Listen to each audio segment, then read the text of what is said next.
Hyun floated in the silent darkness of space, watching the dead planet through his helmet's display.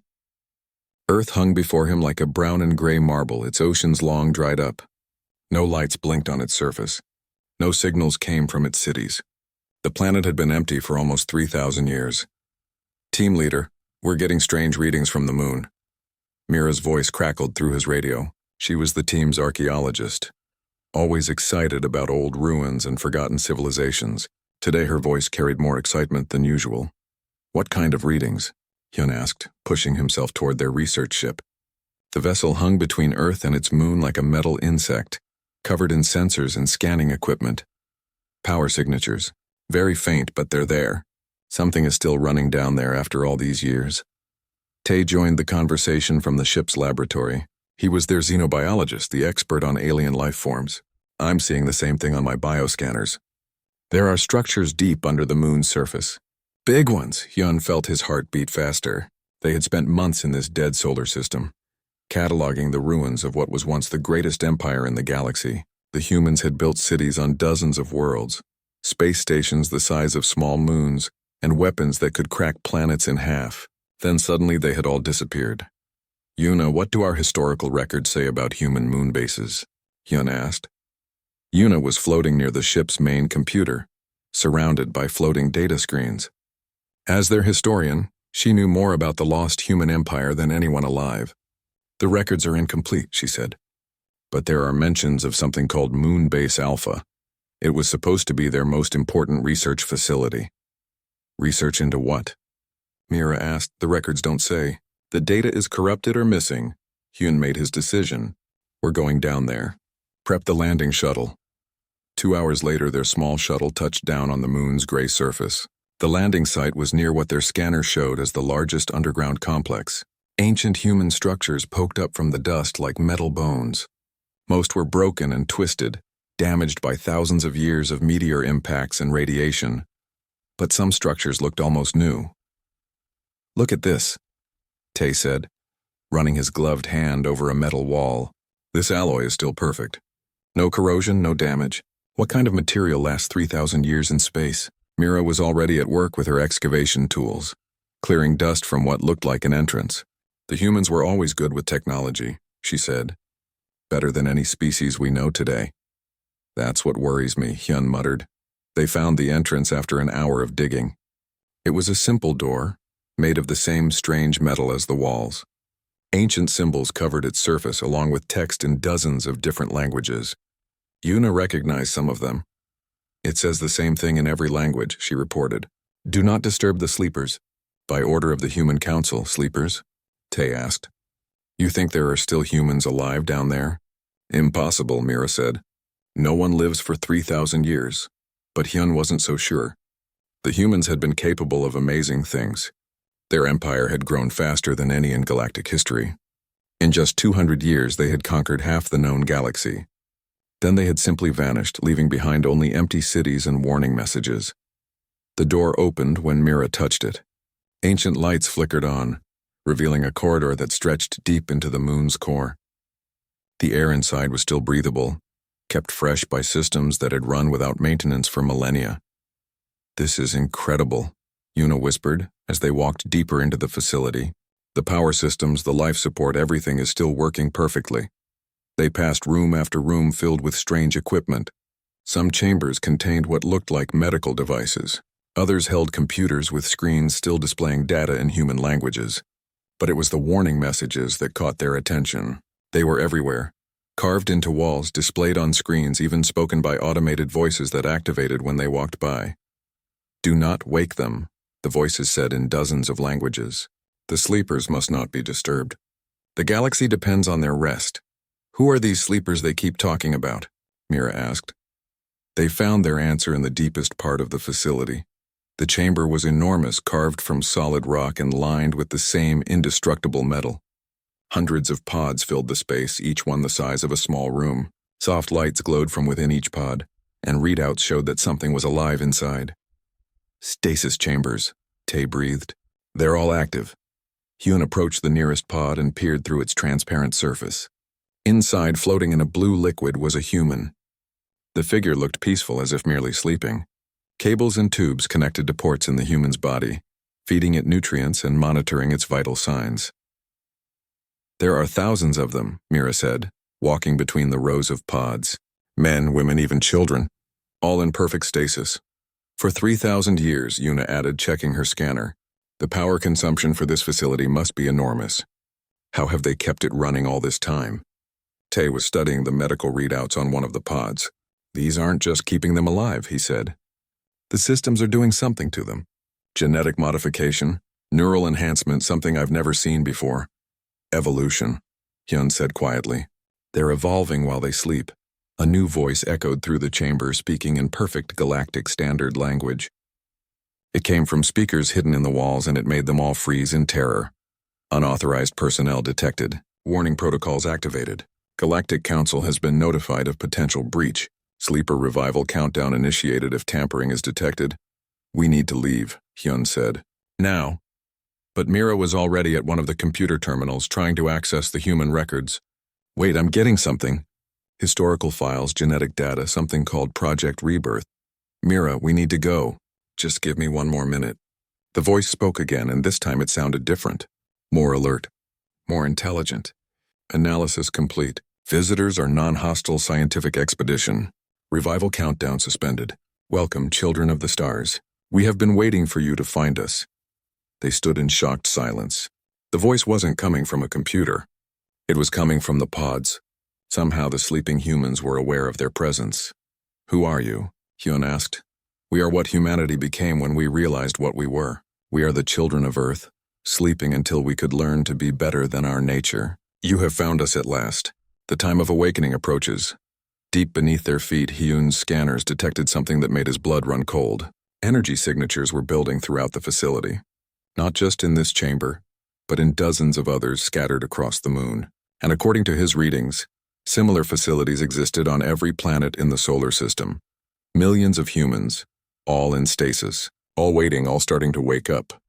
The massive space station orbited Jupiter like a metal moon. It had been drifting here for 3,000 years, its hull scarred by countless impacts but still intact. Hyun's team had spent 2 weeks getting inside, cutting through layers of armor that were harder than anything they had ever seen. Now they floated in the station's central archive, surrounded by millions of data storage units. The station's computers had welcomed them the moment they entered, as if they had been waiting for visitors all this time. The translation programs are incredible, Yuna said, her fingers dancing over holographic displays. These computers can speak every language in the galaxy, even ones that didn't exist when humans were awake. Tay was studying biological samples they had found in the station's laboratories. Under his microscope, human DNA looked surprisingly normal. I don't understand it, he said. Physically, they were just like any other species. Average strength, average speed, normal lifespans. Nothing special at all. Then how did they conquer half the galaxy? Mira asked. She was examining weapons found in the station's armory. The designs were elegant but simple, no more advanced than current galactic technology. Maybe it wasn't about their tools, Hyun suggested. Maybe it was about how they used them. Yuna had found something in the historical records. Listen to this, she said, activating a holographic display. This is from their early expansion period about 3,000 years ago. The display showed a star map with dozens of human colonies marked in blue. Red markers showed other alien civilizations.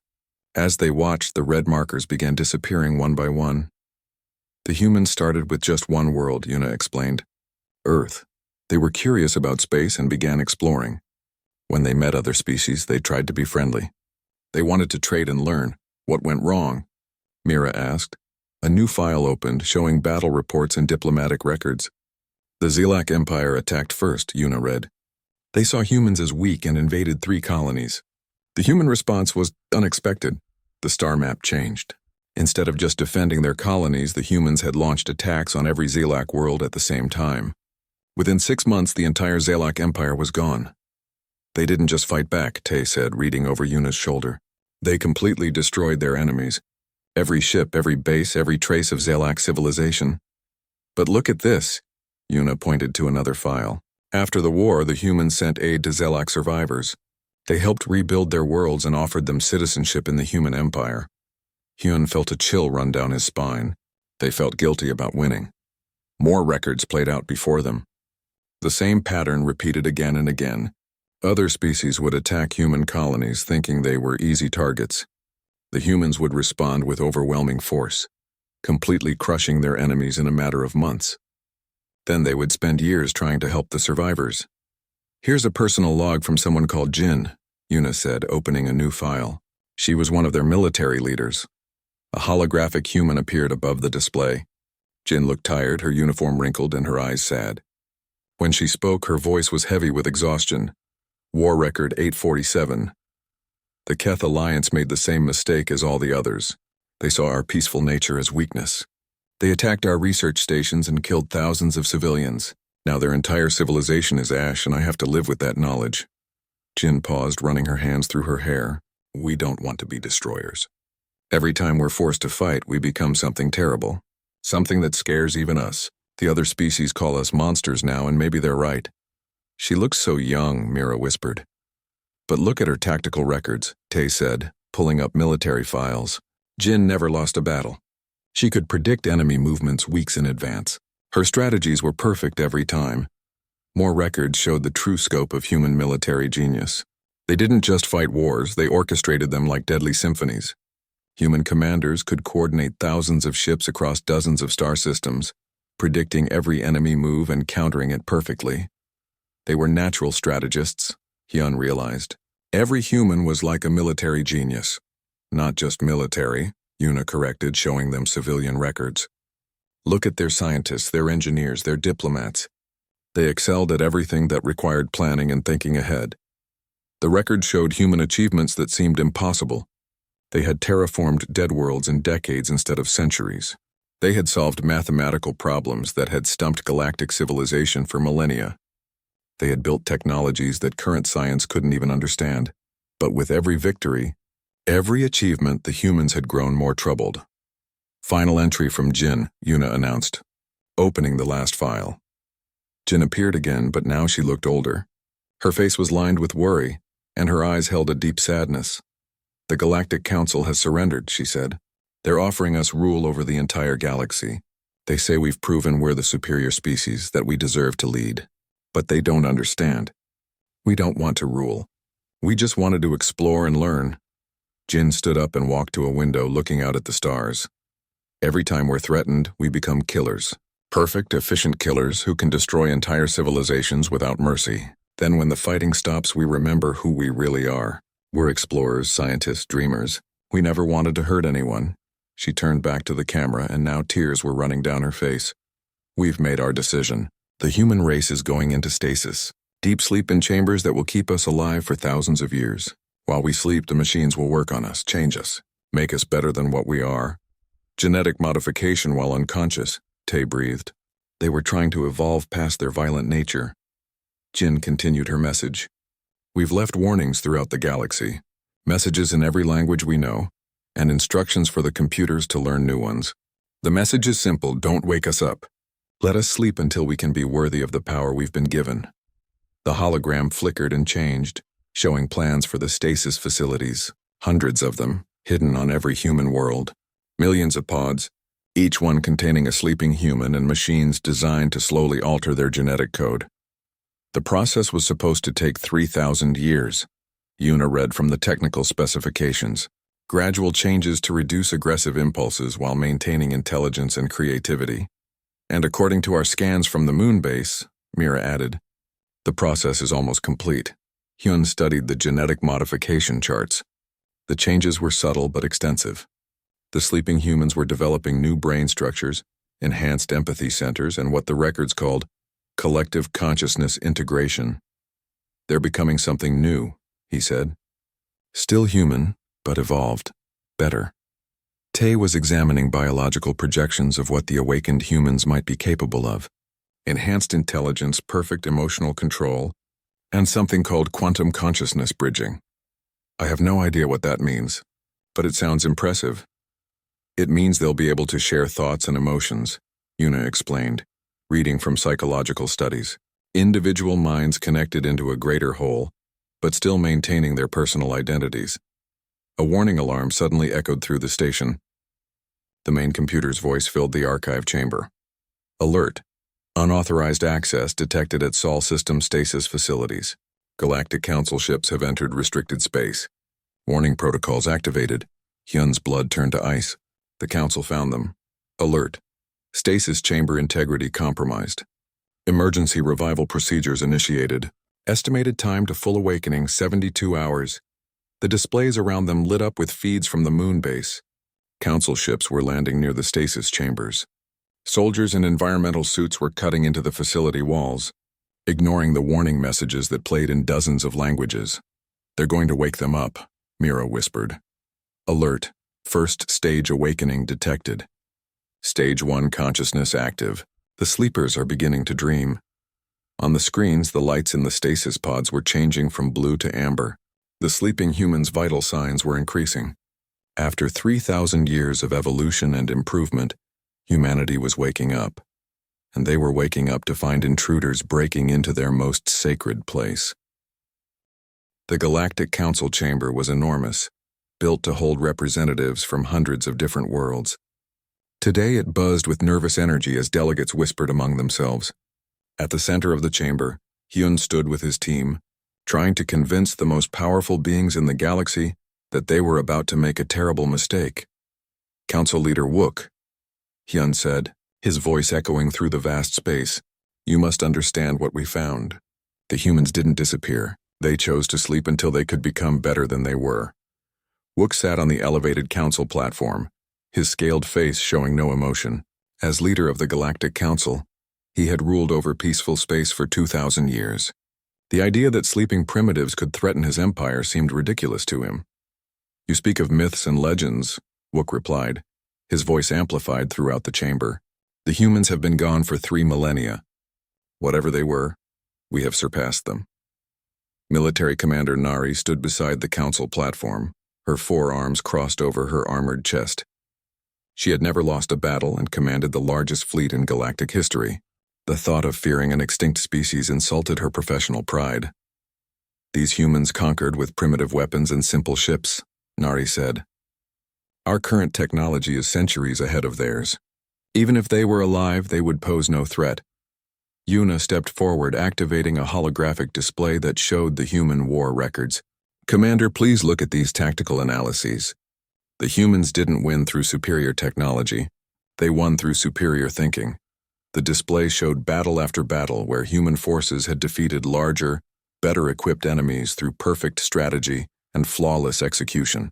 Every human victory followed the same pattern: complete analysis of enemy capabilities, precise prediction of their responses, and overwhelming coordinated attacks that left no room for counterstrikes. "Clever tactics," Nari admitted. "But tactics only work when you have the tools to execute them. Our ships are faster, our weapons stronger, our defenses more advanced. Strategy means nothing against superior force." Tay activated his biological scans, showing the genetic modifications he had detected in the sleeping humans. These readings suggest they've evolved far beyond their original capabilities. Enhanced intelligence, improved reflexes, and neural structures we don't even understand. "Speculation," Wook declared. "You scan empty shells in stasis chambers and imagine monsters. I see opportunity. These humans built technologies we still cannot match. Their genetic modifications could advance our civilization by centuries." Mira stepped forward, her voice desperate. "Council Leader, the warnings are everywhere in their facilities. In hundreds of languages, including ones that didn't exist when they went to sleep. They knew other species would find them eventually. They tried to protect us from making this mistake." "Protect us from what?" Nari demanded. "From gaining knowledge. From advancing science. These warnings are the fears of a primitive species who didn't understand their own capabilities." The chamber erupted in discussion as delegates debated among themselves. Representatives from a dozen different species argued about the wisdom of disturbing the human stasis facilities. Most agreed with Wook and Nari. The humans were gone and their technology was too valuable to ignore. "The vote is simple," Wook announced, calling for order. "Do we claim this technology for the benefit of all galactic civilization, or do we let superstition keep us from advancing?" Hyun tried one more time. "Please just listen to their final messages." Jin, their last military commander, explained why they chose to sleep. They were afraid of what they became when threatened. A soldier's guilt, Nari said dismissively. Warriors often feel remorse after victory. It doesn't change the fact that victory was achieved. Yuna activated Jin's final message, letting the ancient human speak for herself. Jin's tired face appeared above the council platform. Her words translated into dozens of galactic languages. "We've become something we never wanted to be," Jin said in the recording. "Every time someone attacks us, we respond with perfect, overwhelming force. We can't help ourselves. It's in our nature to not just win, but to completely destroy anything that threatens us." Empty words, Wook declared. Fear of one's own success. "But look at what happened to every species that fought them," Hyun pleaded, showing the star maps again. "Complete annihilation. Not just military defeat, but total destruction of entire civilizations." "Ancient history," Nari replied. "The galaxy is different now. We are stronger, smarter, better organized. If these humans wake up and cause trouble, we will simply contain them." Tay showed his scans of the stasis facilities again. "There are millions of them, spread across hundreds of worlds. If they all wake up at once, then we will deal with millions of primitives using modern weapons," Nari interrupted. "Commander Hyun, your team has done excellent work documenting these ruins. But you are scientists, not military strategists. Leave matters of security to those trained for it." The debate continued for hours, but Hyun could see they were losing. The council saw only opportunity where his team saw danger. The promise of ancient human technology was too tempting to resist.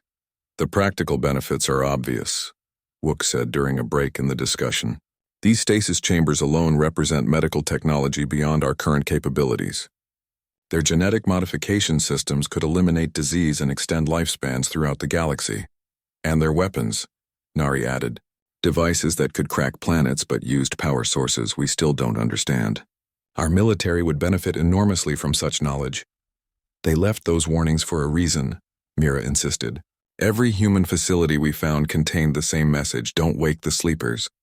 "They were trying to protect the galaxy from something." "From what?" Wook demanded. "From progress. From advancement. These humans achieved things we can barely imagine, then hid from their own success. We will not repeat their cowardice." When the vote was finally called, the result was overwhelming. Representatives from 847 different worlds agreed to authorize the extraction of human technology and specimens. Only 23 delegates voted against the proposal, and most of those abstained rather than oppose it directly. "The decision is made," Wook announced.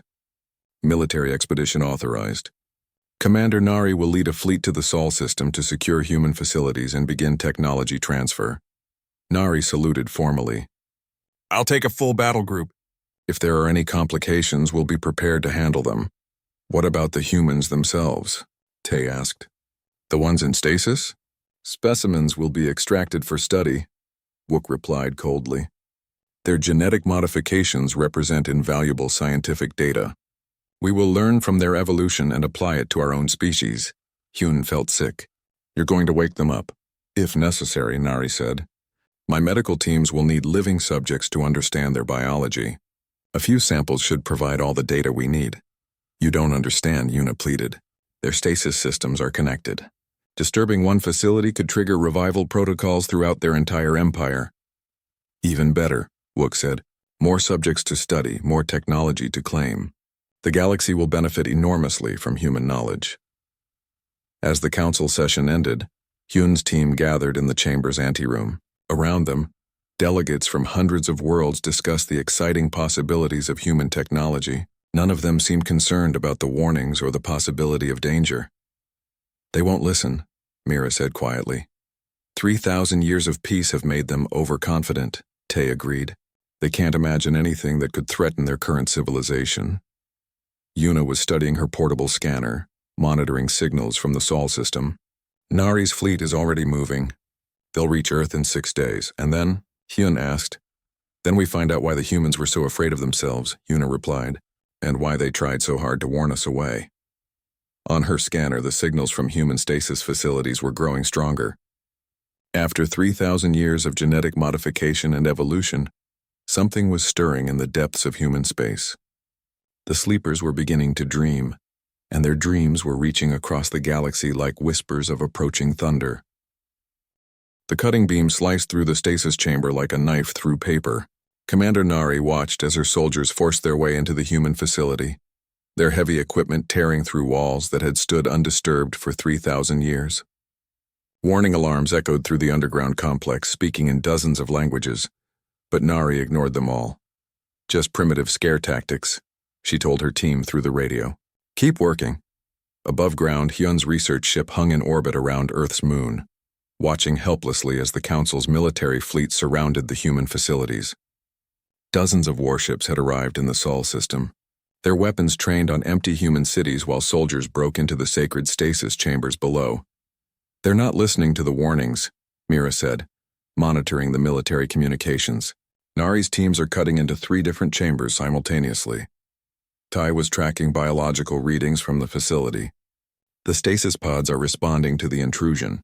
Heart rates increasing, neural activity spiking. The humans are starting to wake up whether the soldiers want them to or not. Look at this, Yuna said, pointing to her display. The awakening isn't limited to just the moon base. Facilities on Mars, Venus, Europa, even the outer planets are all showing increased activity. Hyun felt his stomach drop. It's a network. Disturb one facility and they all respond. On the surface below, Nari's soldiers had reached the first stasis chamber. The pod contained a human male who looked to be in his 30s, floating peacefully in blue liquid that had kept him alive for millennia. Cables and tubes connected to ports in his body, feeding him nutrients and monitoring his vital signs. Specimen secured, the lead soldier reported. Beginning extraction procedures. The moment the soldier's cutting tool touched the pod, everything changed. Every alarm in the facility activated at once. Emergency lights bathed the chamber in red illumination. The peaceful blue liquid in the pod began to churn as the human inside stirred for the first time in 3,000 years. Sir, the subject is showing signs of consciousness, the soldier reported. Should we abort? Negative, Nari replied from her command ship. Continue extraction. We need live specimens for study. But the human was already awake. His eyes opened in the swirling liquid, and they were unlike anything the soldiers had ever seen. The irises seemed to contain flecks of light that moved and shifted like living stars. When the human looked at them through the pod's transparent surface, each soldier felt as if he was being studied by something vast and ancient. Command. The subject is looking at us, the soldier reported, his voice uncertain. It's just a primitive human, Nari said. Complete the extraction. The human in the pod moved for the first time, raising one hand to touch the inside surface of his chamber. Where his palm made contact, symbols appeared on the pod's exterior. They were written in perfect galactic standard, despite the fact that this human had been asleep since before that language existed. Please step away from the chamber, the symbols read. You do not understand what you are doing. It's communicating, the soldier reported, his voice now filled with fear. Sir, I think we should continue your mission, Nari ordered. It's just an advanced computer interface. But in his ship's laboratory, Tae was seeing readings that made no sense. Hyun, the neural activity in that chamber isn't from the pod's computers. It's coming from the human's brain. Enhanced brain structure, neural pathways I've never seen before. He's not just awake, he's thinking at a level far beyond normal human capacity. More symbols appeared on the pod. I am Dong of the Terran Council. I speak for the sleeping. You have made a mistake that will cost many lives. The words weren't just appearing on the pod anymore. They were being broadcast throughout the facility, transmitted directly to every piece of electronic equipment the soldiers carried. Even their personal communicators were displaying the human's message. Impossible, Nari breathed from her command ship. He's interfacing with our technology without any physical connection. In the stasis chamber, Dong pressed both hands against the inner surface of his pod. The blue liquid began to drain away as ancient systems responded to his touch. Around the chamber, other pods began to activate as well. Humans who had slept for 3 millennia were beginning to wake up. Sir, multiple subjects are showing signs of revival, the soldier reported. Dozens of them. Should we? Stand your ground, Nari ordered. Secure the specimens and prepare for extraction. But Dong was already stepping out of his pod. The human moved with fluid grace, his bare feet touching the chamber floor for the first time in thousands of years. He was tall and lean, his body showing no signs of the muscle atrophy that should have resulted from such a long sleep. The genetic modifications had worked perfectly, creating something that was still recognizably human but clearly evolved beyond the original species. "I am sorry you chose this path," Dong said, speaking aloud for the first time. His voice carried clearly through the chamber despite the soldiers' sealed helmets. "We hoped you would be wiser."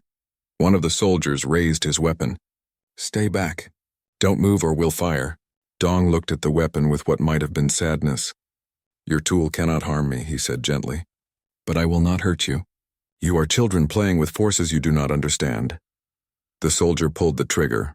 The energy beam struck Dong directly in the chest and simply vanished. The human didn't even move, continuing to watch the soldiers with ancient, patient eyes. "Weapons ineffective," the soldier reported, his voice now panicked. "Sir, our energy weapons aren't working." "Switch to projectile weapons," Nari ordered. "Bring him down." But before the soldiers could change weapons, another human emerged from her pod. This one was a woman with silver hair and the same strange, star-filled eyes. She looked at the soldiers with a mixture of pity and disappointment. "I am Kang," she said, her voice carrying the same impossible clarity as Dong's, "and you have awakened us at last." Around the chamber, more pods were opening. Humans of all ages stepped out, each one moving with the same fluid grace, each one looking at the intruders with the same ancient wisdom. They showed no fear, no anger, only a deep sadness. "Stand down," Dong said, and somehow his words reached not just the soldiers in the chamber but every council ship in the Sol system. "You have triggered our revival protocols. Within hours, every human in the galaxy will be awake. You cannot stop this process." In orbit, Nari was studying her tactical displays with growing alarm. "How is he communicating with our entire fleet?" "Unknown, sir," her communications officer replied. "The transmission isn't coming through normal channels. It's appearing directly on our screens and in our communication systems." Tay was watching his biological scanners in amazement. "They're not just enhanced humans anymore," he told Hyun. "They're something new. Their brain activity is off the charts and they seem to be connected to each other somehow." "Quantum consciousness bridging," Yuna said, remembering the technical specifications from the archive station. "They're thinking as individuals and as a collective at the same time." On the chamber floor, Dong approached the soldiers calmly. They backed away, their weapons useless, their training worthless against something they couldn't understand.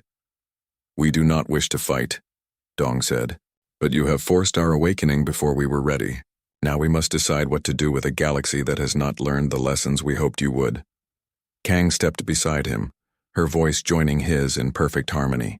3,000 years we slept, changing ourselves, becoming what we needed to be. We dreamed of awakening to find a galaxy at peace, species working together, wisdom replacing violence.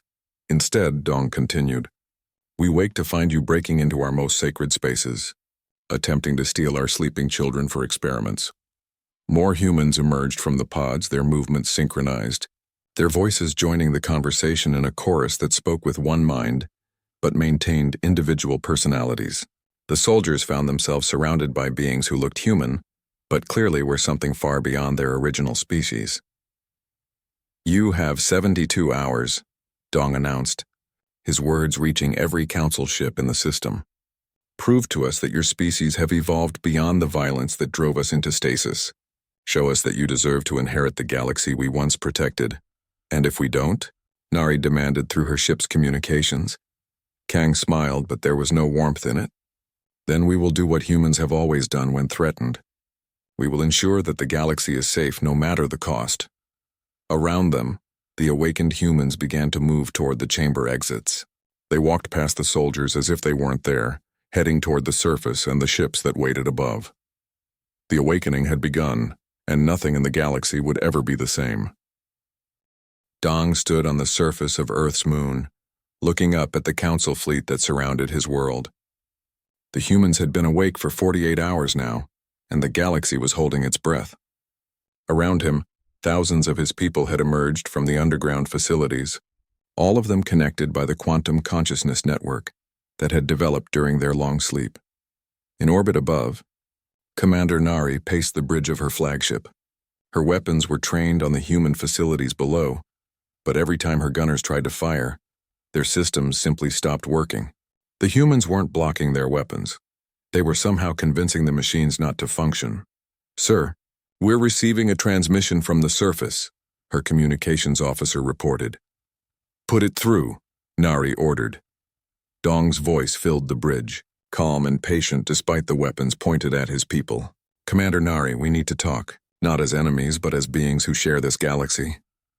"You're holding my fleet hostage," Nari replied. "Our weapons won't function, our ships can't leave orbit." "That sounds like an act of war to me." "We are not holding you," Dong said. "We are simply asking your machines to wait while we have this conversation. Your ships are free to leave whenever you choose to do so." Hyun's research vessel hung at the edge of the fleet, monitoring everything. Mira was tracking the human awakening across the entire Sol system. "Millions of them are awake now," she reported. "Every facility we detected is showing activity." Tae was studying the biological readings from the surface. They're all connected somehow. When one of them learns something, they all know it instantly. It's like they've become a single organism with millions of bodies. "But they're still individuals," Yuna added, monitoring their communications. "Each one has their own personality, their own thoughts. They're just sharing everything with each other." On the moon's surface, more humans were emerging from the facilities. Kang joined Dong, along with others whose names echoed through the quantum network: Sol, Bo, and dozens more. They stood together but spoke as one voice when they addressed the Council fleet. "We understand your fear," they said. "You see us as we once were, violent, aggressive, dangerous. But we have spent 3,000 years changing ourselves, becoming better than what we were." "Prove it," Nari demanded through the communications link. "Very well," Dong replied. Across the galaxy, every conflict that had raged for years suddenly stopped. Wars between species that had fought for decades simply ended as their weapons ceased to function. Not destroyed, not damaged, they simply stopped working as if they had forgotten how to be weapons. "We are not taking your tools away," Kang explained. "We are simply reminding them what they could be used for instead. Every weapon can be a tool for building. Every warship can be a vessel for exploration."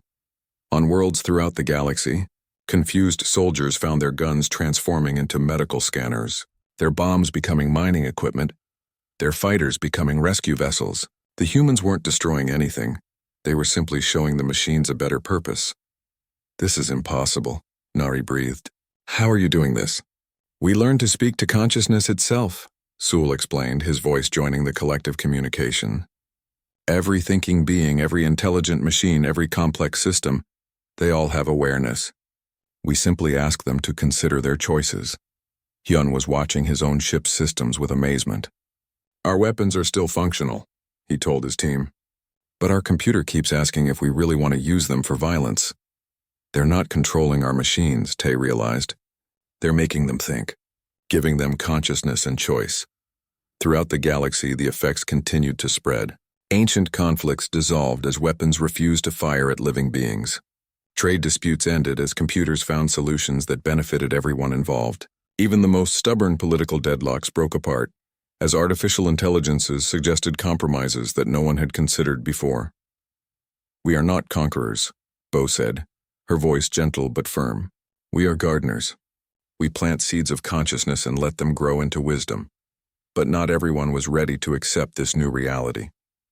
From his position in the council chambers, 500 light-years away, Wook was screaming orders at his fleet commanders. "Override your systems. Regain control of your weapons. We cannot allow these humans to dictate terms to the entire galaxy." "Sir, we've tried," his admirals reported. "Our computers are no longer following commands that would cause harm.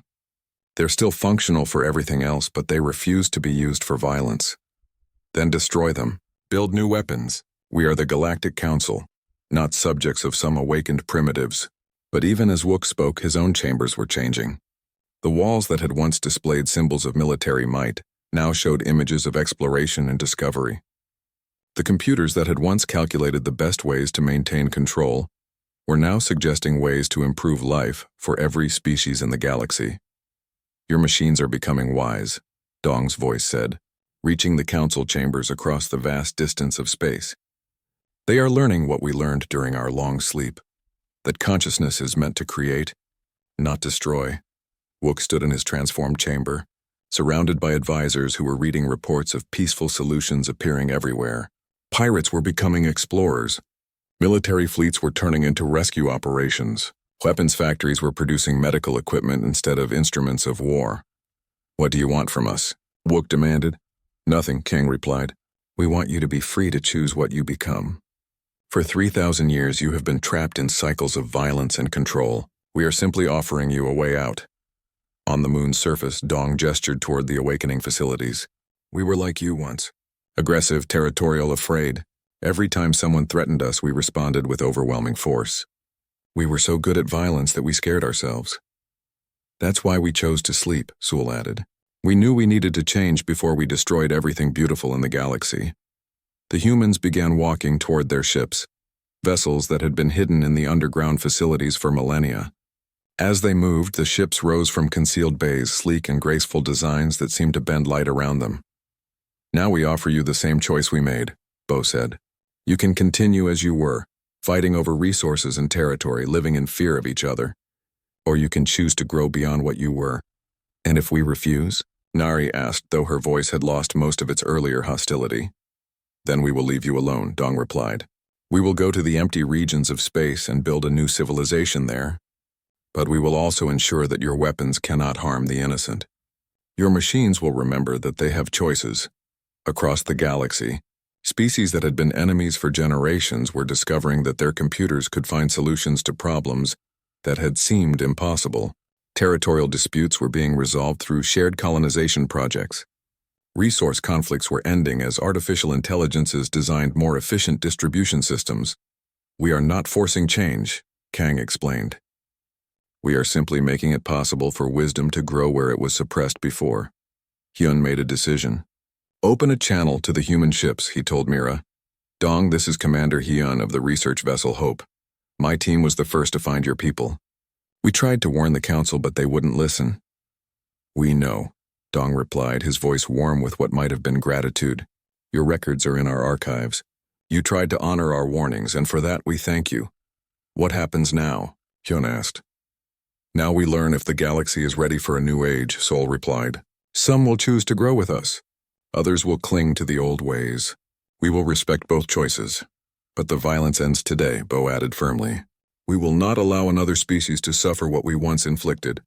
Consciousness has rights, and we will protect those rights. Across space, Wook stood in his transformed council chambers, reading reports of peace breaking out throughout his territory. Wars were ending not through surrender but through understanding. Conflicts were resolving not through force but through wisdom. The old galaxy is dying, he said quietly to his advisors, and I don't know if we can survive in the new one. But on the moon's surface, Dong looked up at the stars with hope in his strange, luminous eyes. The galaxy is not dying, he said, somehow hearing Wook's words across the vast distance. It is finally being born. As the human ships began to spread throughout the Sol system, their awakened occupants took their first breaths of free air in 3,000 years. They had changed themselves from destroyers into gardeners, from conquerors into protectors. Now they would offer that same transformation to everyone who was ready to accept it. The age of violence was ending. The age of wisdom had begun, and in the depths of space, ancient warning beacons began broadcasting a new message in thousands of languages. The humans are awake, and the galaxy is finally safe.